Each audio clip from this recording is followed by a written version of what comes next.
What if the cartoons you grew up with weren't just for kids, but so controversial that entire countries tried to erase them from existence? We're not talking about a few angry parents or pearl-clutching critics. We mean flat-out bans, police raids, and worldwide outrage. So what makes an animated film so dangerous that censors lose their minds? How far is too far for a cartoon? Grab your popcorn. What you're about to see is way wilder than any Saturday morning show. Fritz the Cat, 1972. Let's kick things off with a bomb so explosive it detonated the boundaries of animation forever. Fritz the Cat didn't just raise eyebrows, it got whole countries to slam the door shut. Imagine a cartoon cat who's not chasing mice, but chasing thrills. Drugs, sex, riots, race wars, and political chaos, all delivered in a style that's more underground comic than Saturday morning special. Ralph Bakshi, the twisted genius behind it all, set out to burn down every rule about what animation could be. Fritz isn't some sanitized, lovable furball. He's a lecherous, rebellious feline who stumbles through a psychedelic, X-rated version of 1970s America. The social commentary is razor-sharp and, at times, gleefully cruel. Police are pigs, literally, while every taboo topic gets its day in the sun. Bakshi adapted Robert Crumb's counterculture comic, and the result was pure anarchy. Fritz the Cat became the first animated film to earn an X rating in the United States. The press went ballistic, church groups called for boycotts, and the film was outright banned in places like the United Kingdom and Germany. But what really makes Fritz radioactive is its fearless dive into everything society's scared to face. Sex scenes, unapologetically graphic, racial tension, unfiltered and shocking. If there was a sacred cow in American culture, Fritz made it into a hamburger. In Germany, censors declared it obscene. In Norway, it was locked away for years. Even in the U.S., theaters were raided and prints confiscated. Yet, here's the kicker. Fritz the Cat raked in millions and changed animation forever.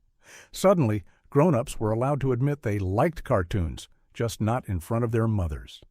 Whether you see it as pure trash or underground art, Fritz the Cat set the gold standard for banned animation, and nobody's ever looked at funny animals the same way again. Song of the South, 1946. Disney, the name that conjures up castles, fairy tales, and squeaky-clean nostalgia.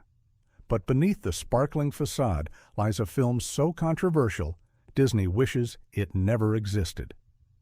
Song of the South is the movie Disney keeps locked in its vault, a musical mix of live action and animation that's been banned, buried, and endlessly debated for nearly 80 years.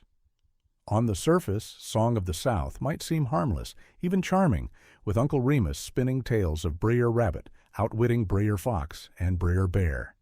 The animation is lush, the music is infectious, Zip-a-dee-doo-dah won an Oscar, and kids might remember the catchy characters from old storybooks. But dig just an inch beneath, and the movie turns radioactive.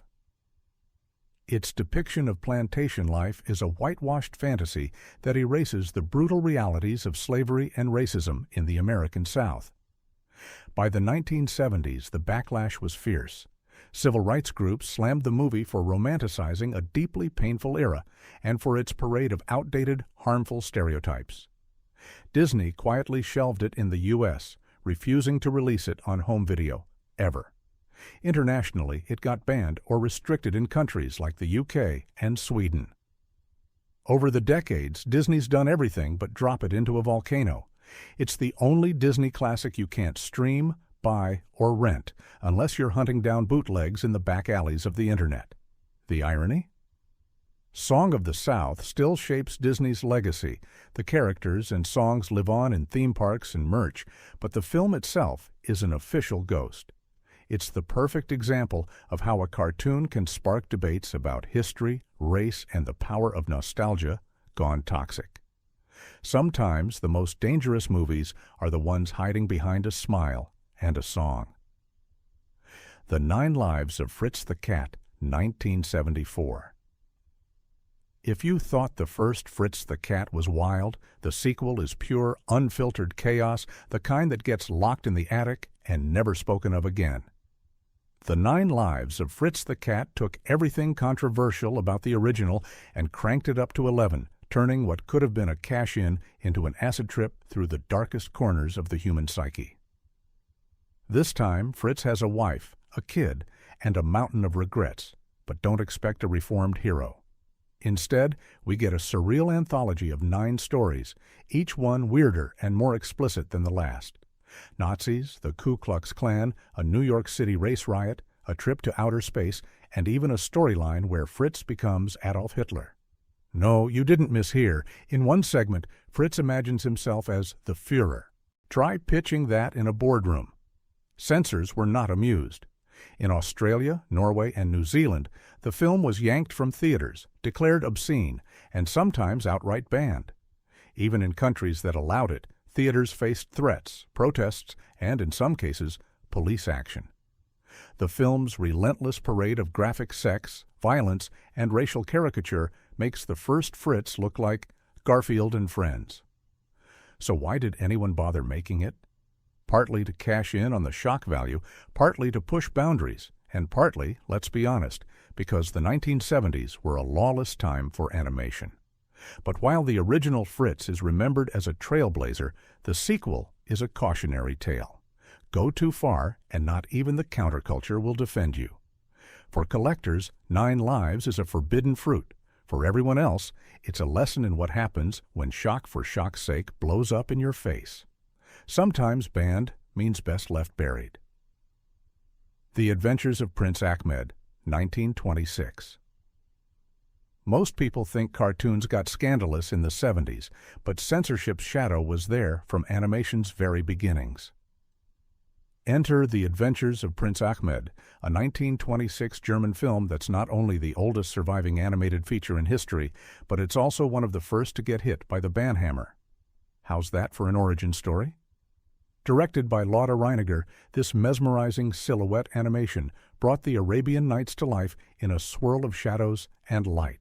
It's breathtakingly beautiful, innovative, and full of magic carpets, evil sorcerers, and daring escapes. But as the Nazi Party's grip tightened on Germany in the 1930s, Prince Akmed became a political hot potato. The problem? The film's non-European hero, a proud, daring, brown-skinned prince, and its unapologetic embrace of Eastern fantasy. For the Third Reich censors, who were obsessed with Aryan purity, this was unacceptable. Prince Akmed was banned outright in Nazi Germany, declared unfit for the German public. Its Arabian setting, multicultural cast of characters, and themes of adventure outside the Western canon were seen as subversive, even threatening.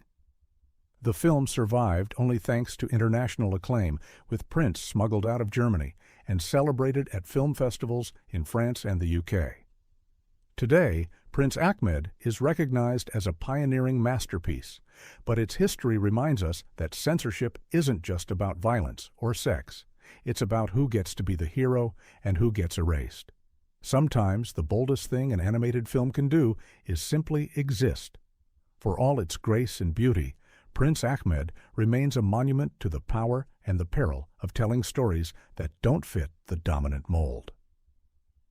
Watership Down, 1978. If you thought rabbits were cute, harmless fluffballs, Watership Down is here to ruin your childhood, and maybe your sleep schedule. This British animated epic is notorious for being one of the most disturbing kids' movies ever made, and in some countries, it wasn't just traumatizing, it was outright banned.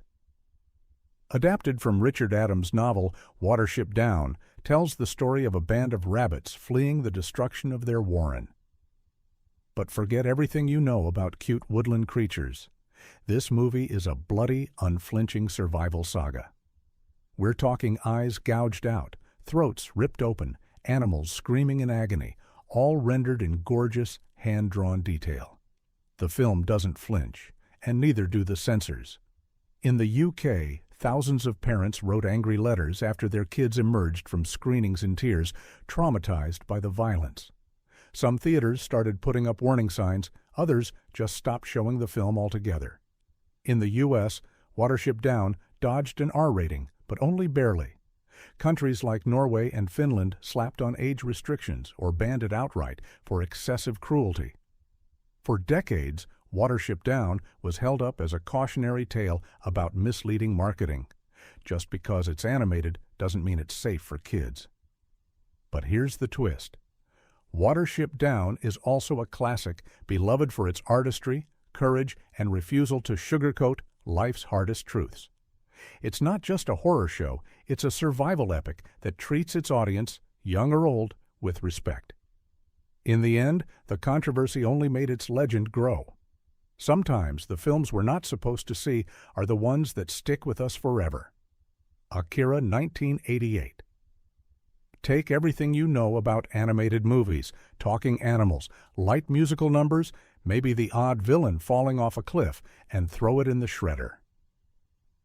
Akira isn't just a movie, it's a bomb dropped in the middle of pop culture.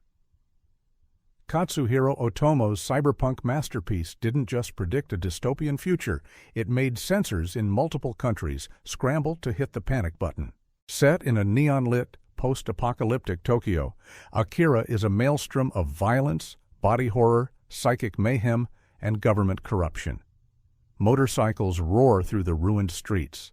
Bodies twist and explode in scenes that are as grotesque as they are unforgettable. The film's vision is so uncompromising that on first release, many censors simply couldn't believe it was animated. This was adult content in every sense of the word. Malaysia outright banned Akira for its disturbing violence and nihilistic themes. Other Asian countries heavily censored it, slashing away at the gory set pieces and graphic transformations. Even in the West, parents expecting just another Japanese cartoon were horrified when they realized what they'd brought home. In the U.S., the VHS was one of the first anime tapes to be plastered with stern warnings. Those who ignored them were in for a wake-up call. But here's where Akira stands apart, its sheer influence. The film didn't just break rules, it rewrote the playbook. Animators, directors, and musicians cite Akira as their creative North Star. The movie's cult following only deepened as copies were smuggled into countries where it was banned, creating a black market of animated rebellion. Was Akira too much for its own good? For nervous censors, absolutely. But for everyone else, it's proof that animation can be deadly serious, deeply disturbing, and staggeringly cool, all at the same time. Some movies get banned for pushing boundaries. Akira got banned because it obliterated them. Barefoot Jen, 1983. Some films get banned for being crude, lewd, or shocking. Barefoot Jen is banned for something far more haunting. It tells the truth. This Japanese animated feature, based on Keiji Nakazawa's own childhood, doesn't pull a single punch in depicting the atomic bombing of Hiroshima. The result? A film so raw, so emotionally eviscerating, that it was suppressed in its own country and across the world. Barefoot Jen opens in the days before the bomb, then lets you witness, in agonizing detail, the instant the world ends.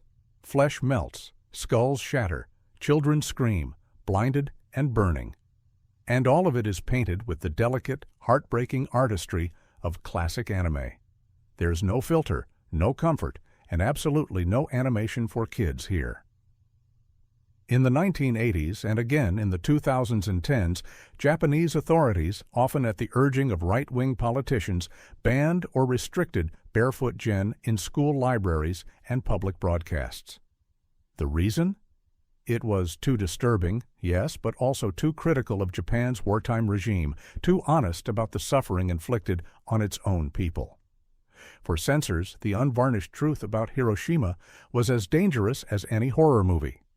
Internationally, Barefoot Jen was also pulled or age-restricted in countries nervous about its anti-nuclear message and graphic depictions of suffering. For decades, teachers and parents debated whether to shield kids from its horrors or confront them with history. Here's the paradox. By trying to hide Barefoot Jen, censors only gave it more power. The film became a cult classic, a forbidden rite of passage, and a touchstone for anti-war activism around the world. Some movies are banned for crossing the line. Barefoot Jen is banned for daring to draw it, in blood and memory, for all to see. Feladay, 1994. Think cartoons are for children? Germany's Feladay exists to shatter that illusion into a million blood-soaked pieces. On the surface, it's a murder mystery starring cats, but under the surface, it's a fever dream of violence, graphic sex, and existential horror that left censors sputtering, "Who thought this was okay?" Feladay follows Francis, a house cat who moves to a new neighborhood and finds himself investigating a string of feline murders. What unfolds is a descent into the darkest corners of the animal and human psyche. The killings are brutal, throats slashed, bodies mutilated, brains bashed in. Alongside the gore, the film features frank depictions of cat mating, sexual assault, and disturbing flashbacks to Nazi-era experimentation on animals. German censors, who'd greenlit the project thinking they were getting the next The Aristocats, lost their minds. Feladay was immediately slapped with age restrictions and, in some regions, pulled from theaters entirely. In Turkey, the film was outright banned, deemed too obscene and morally harmful to the public. Internationally, parents who mistakenly rented Feladay for their kids returned the tapes with horror stories of traumatized children. But Feladay is more than just shock and awe. Beneath the carnage, it's a surprisingly deep meditation on trauma, power, and the cost of survival. For adult animation fans, it's become a cult classic, the Saisemen of cat cartoons. For everyone else, it's a cautionary tale. Never judge an animated film by its cover. Some stories are drawn in darkness for a reason. Animal Farm, 1954. Animal Farm isn't just a banned cartoon, it's a banned weapon. Adapted from George Orwell's anti-totalitarian classic, this British animated feature turned a farmyard fable into an ideological Molotov cocktail. And the censors? They were the very regimes Orwell warned about. Funded in secret by the CIA as part of a Cold War propaganda campaign, Animal Farm hit theaters with a mission: to expose the horrors of Soviet-style communism and spark a little revolution in the process. In the film, the animals rise up against their human oppressor, only to end up crushed beneath the trotters of new, even crueler rulers, thinly veiled stand-ins for Stalin and his regime. The ending, darker and more hopeless than Orwell's novel, left audiences shaken. Predictably, Animal Farm was banned in the Soviet Union and its satellite states, Czechoslovakia, Poland, East Germany, Hungary, and more.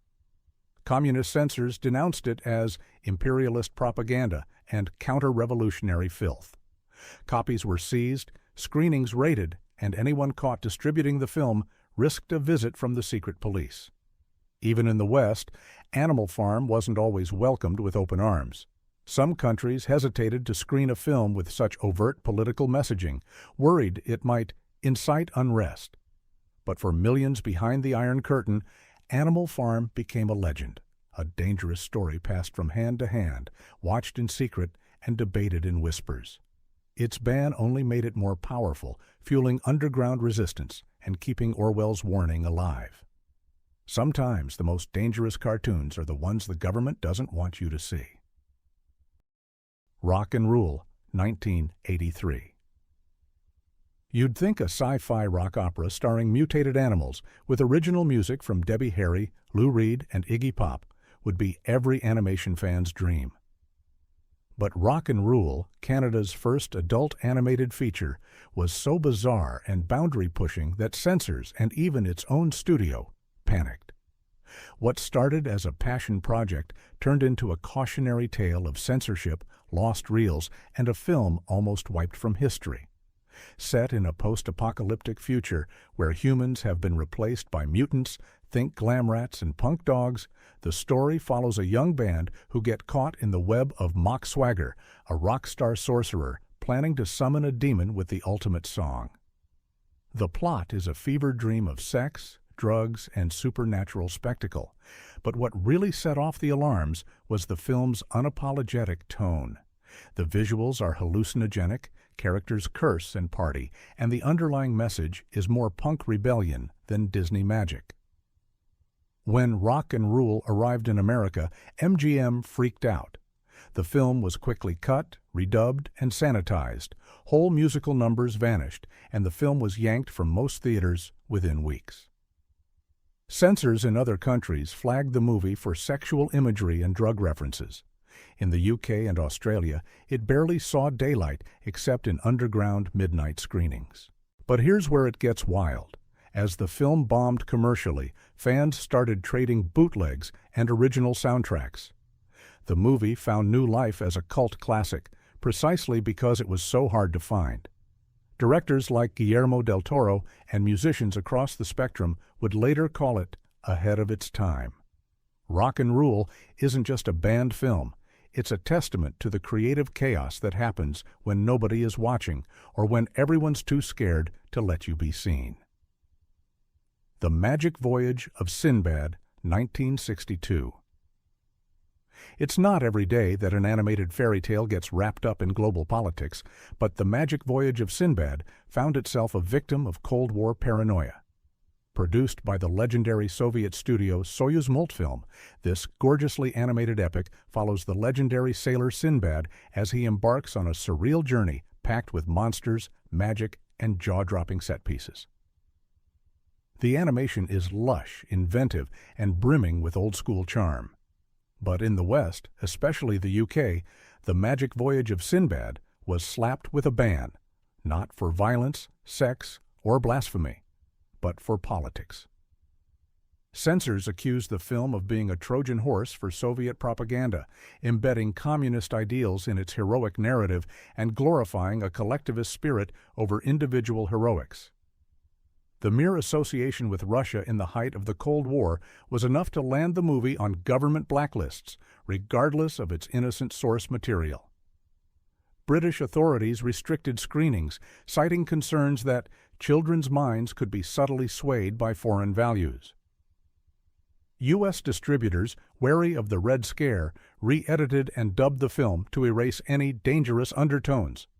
In some countries, the ban lasted into the 1980s, long after the Iron Curtain began to rust. The real irony? For Soviet audiences, The Magic Voyage of Sinbad was just a beloved fairy tale, a break from grim realism, a flight of fantasy for kids and families.